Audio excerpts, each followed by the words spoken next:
श्री उमेश पटेल। और सामने से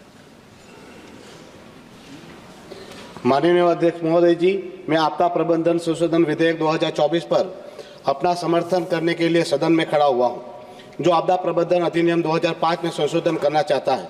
पिछले कुछ वर्षों में आपदाओं से निपटने पर वैश्विक बहस का ध्यान धीरे धीरे घटना के बाद के नुकसान को संबोधित करने से प्रभावी निगरानी और ऐसी घटनाओं की रोकथाम में स्थानांतरित हो गया है, जो मनुष्य और सामग्री को समान रूप से भारी नुकसान पहुंचाते हैं।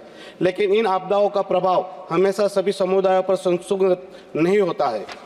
कुछ समूह प्राकृतिक और मानव प्रेरित कमजोरियों के संयोजन के कारण असमान रूप से प्रभावित होते हैं। भारतीय मुख्य भूमि दुनिया की लंबी तट रेखाओं में से एक है, जिसकी लंबाई 7,516 किलोमीटर है। इस समुद्र तट का लगभग 2,800 किलोमीटर हिस्सा अरब सागर के साथ चलता है। भारत में 5 राज्य और 2 केंद्र शासित प्रदेश अरब सागर के साथ एक सीमा साझा करते हैं, जिसमें मेरा संसदीय क्षेत्र दमन और दीव भी शामिल है। मेरे संसदीय क्षेत्र की आबादी का एक बड़ा प्रतिशत जीविका के लिए मच्छी पकड़ने के पर निर्भर है। उनमें से अधिकांश छोटे स्तर के मछुआरे हैं, जिनके पास अपनी बहुत कम परिसंपत्तियां हैं।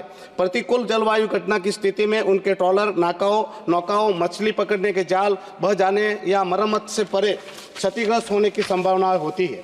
इन घटनाओं का दीर्घकालिक प्रभाव शायद अधिक चिंताजनक है, क्योंकि इनमें से अधिकांश आजीविका से नुकसान से कभी उबर नहीं सकते हैं। महोदय जी, आखिरी में जब तोकते तूफान आया था और हमारे प्रदेश के दीव में ये तोकते तूफान की वजह से मछुआरों को भारी नुकसान पहुंचा था, जो अभी तक वो मछुआरों को उस नुकसान का भरपाई या उनकी जो नुकसान हुए है उसकी भरपाई प्रशासन की ओर से नहीं मिली है, और इसके चलते प्रदेश के मछुआरे अभी भी इस नुकसान से उबर नहीं पाए। मैं इस सभा के सम्मानित सदस्यों के समक्ष एक बात पर प्रकाश डालना चाहता हूं। भारतीय मौसम विज्ञान विभाग IMD ने दमन और दीव को चक्रवात जोखिमों के लिए अत्यधिक संवेदनशील जिलों में वर्गीकृत किया है, लेकिन संघ राज्य क्षेत्र में कोई निगरानी केंद्र नहीं है। इसके साथ ही दमन और दीव में या इसके आसपास के क्षेत्र में राष्ट्रीय आपदा प्रतिक्रिया बल NDRF की कोई इकाई नहीं है। हमें यह समझने की जरूरत है कि मेरे अपने संसदीय क्षेत्र सहित कुछ स्थानों का परिदृश्य ऐसा है कि यदि प्रतिकूल जलवायु घटनाओं के कारण कुछ पुल सड़कें अनुपयोगी हो जाती है तो पूरा क्षेत्र पड़ोसी जिलों से दुर्गम हो सकता है।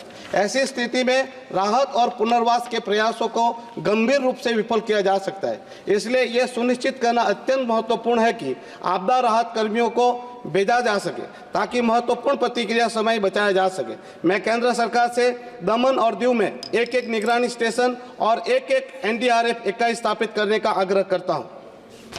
महोदय जी, मैं एक बात और भी कहना चाहता हूँ। हमारे दमन में जो मेरा संसदीय क्षेत्र है और मेरा निवास स्थान भी है, वहाँ पर दमन गंगा नदी आई हुई है, वो काफ़ी प्रदूषित हो चुकी है। आप गूगल मैप से देखोगे तो ये पूरी नदी काली दिखती है।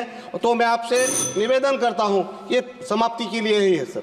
मैं एक निवेदन करना चाहता हूँ कि ये वापी गुजरात से जो केमिकल वाला पानी हमारे दमन के दरिया समंदर में छोड़ा जाता है उसको भी बंद कराया जाए, और मैं ये डिजास्टर मैनेजमेंट का समर्थन करता हूँ। धन्यवाद।